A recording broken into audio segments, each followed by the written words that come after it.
Welcome back to Paul's Tech News. Somehow, despite our collective efforts to heal and move on, it is still November. RAM is still absurdly overpriced, and you still have way too much leftover turkey to eat. The only bright side is that this was a 5-Sunday November, and thus it has been jam-packed with 5 episodes of tech news.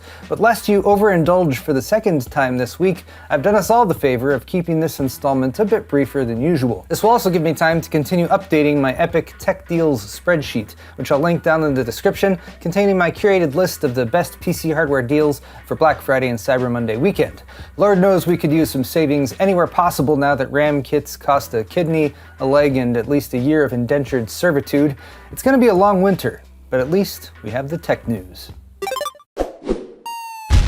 Excellent!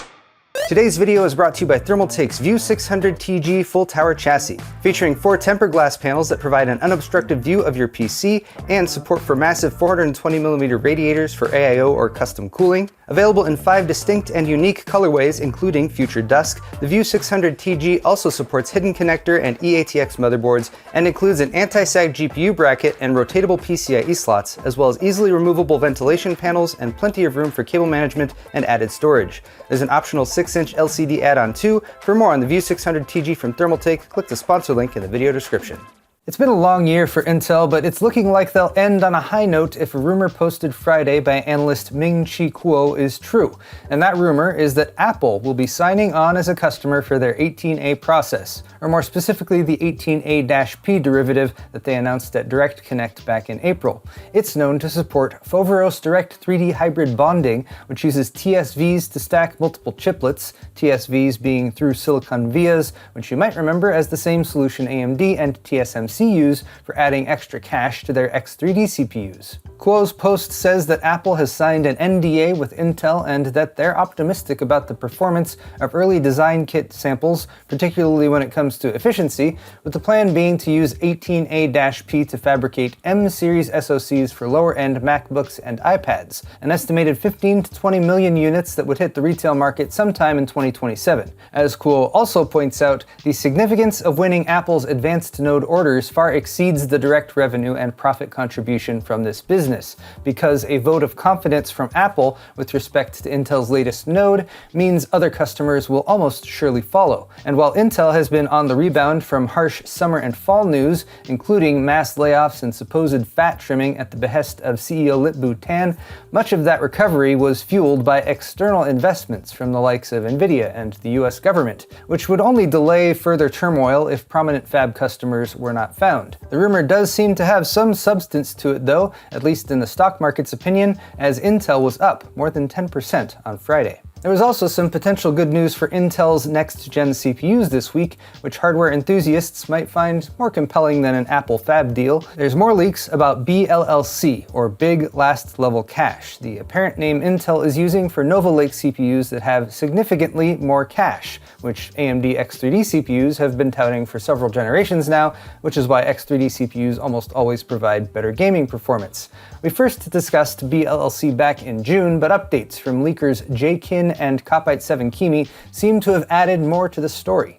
Earlier this week, Jkin boldly stated that bLLC will only be present on unlocked SKUs, which would track with Intel's habit of tying more advanced features to their K-series products that are usually more expensive. They also stated that the cache size is 144 megabytes, which would make it equivalent to rumored Ryzen 10000 series X3D specs, but said they have no info on a dual bLLC version. Copite7Kimi seems to think that there will be dual bLLC options though, and also that the cache will be part of the CPU die, meaning dual bLLC would require dual CPU chiplets. That would mean the 4 SKUs include 2 single-chip options with 8 P-cores plus 12 E-cores and 8 P-cores plus 16 E-cores, which would be Core Ultra 5 or Core Ultra 7 tier parts, and then 2 more dual CPU die versions, 8 plus 12 plus 8 plus 12, and 8 plus 16 plus 8 plus 16, with the flagship sporting 48 or possibly 52 total CPU cores and 288 megabytes of cache. That sounds pretty monstrous, but remember, these are all still rumors. On more solid footing is the fact that Intel's next-gen LGA 1954 platform does exist, as Noctua announced that their coolers will be compatible with it, which isn't surprising since Intel tries to distract us all from how quickly they abandon sockets by having their cooler compatibility stretch back for what seems like decades. Next up, Nvidia. What are they up to? Who would possibly trust it? Aww, puppies! Such cute little puppies Jensen's playing with. Oh, is a little puppy getting a Christmas present? Does the puppy want a little Nvidia PC? Oh, what a cute little Nvidia PC it is. So just, no, I can't let myself be drawn in by this obvious pandering. What's going on? There's only one reason Nvidia would deploy weapons-grade canine cuteness like they did with this Jensen video. It must be to distract from something. Something big, some PR disaster, like, no, not their Palantir partnership or those recent meetings with the Bonesaw guy. Those are too profitable to be affected by conscience. Aha! It's another shitty AI-derived problem that we're all gonna have to subsidize. That whole RAM shortage also extends to VRAM, and now, per a rumor from Golden Pig Upgrade, Nvidia is solving their VRAM problem by just not including VRAM with the GPU packages they sell to third-party board partners. Those partners can just find their own VRAM now in a shortage market that vastly favors larger businesses and likely at heavily marked up spot pricing due to the shortage, which will definitely increase BOM costs and, you guessed it, result in higher consumer pricing for gaming video cards since manufacturers tend to not just eat the price difference in these situations. But now, Nvidia doesn't have to go to the trouble of sourcing VRAM themselves anymore, and isn't that a relief for Team Green's employees, many of which are millionaires or better now thanks to Nvidia's meteoric stock price increase. So again, if true, Nvidia wins and everyone else loses. Thanks, partner. Speaking of being a good partner, have I introduced you to my tech briefs?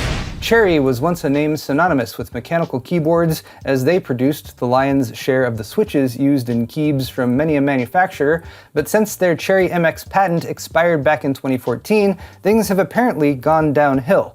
After reporting a net loss of $23 million between January and the end of September 2025, there's talk that they might exit the peripheral market and just focus on switches for the future. Cherry's actual keyboards have never been that impressive given the popularity of the switches that they make, so the move would make sense if they're looking to balance their budget. But hopefully they bounce back rather than closing shop completely. That would be the finishing garnish at the apex of some sort of frozen dessert. When it comes to eye-catching aesthetic choices for PC hardware, there's the anime waifu option, which I usually pretend to find distasteful, and the cat option. So zip back up, we're going with the cat option today. Colorful has done it again with the introduction of the COLORFIRE B850M-MEOW WIFI7 V14, a white micro ATX AM5 motherboard that has the word meow and cat footprints on it, but in a slightly more refined and tasteful way than their B850M-A Meow Wi-Fi Orange, though both will sport Colorful's Meow-themed BIOS, which I can already tell you're jealous of. Hopefully this means a matching variant of their cat-themed RTX 5050 is in the works too, and per PC Gamer, those who truly wish to replace their cat with their computer can also invest in the Dry Studio PetBrick 65 keyboard, which has fur on it. Although you might already have a furry keyboard depending on how long it's been since you cleaned yours. Lastly, here's a reminder that I am giving away a PC right now, and you should enter to win it if you're in the US or Canada. It's a fabulous 9950X3D plus RX 9070XT build in the Corsair Air 5400. Turned out very nice. And I even have another build that will go live this week in the Cooler Master Cube 540, which also turned out really nice. Subscribe and all for that one, and both giveaways will be live for the Awesome Hardware Extra Life charity livestream that I'll be doing with Kyle aka Bitwit right here, coming up this week on Saturday, December 6th. We're gonna have a blast, so stop by, say hello, watch us try to play video games. Hope to see you there.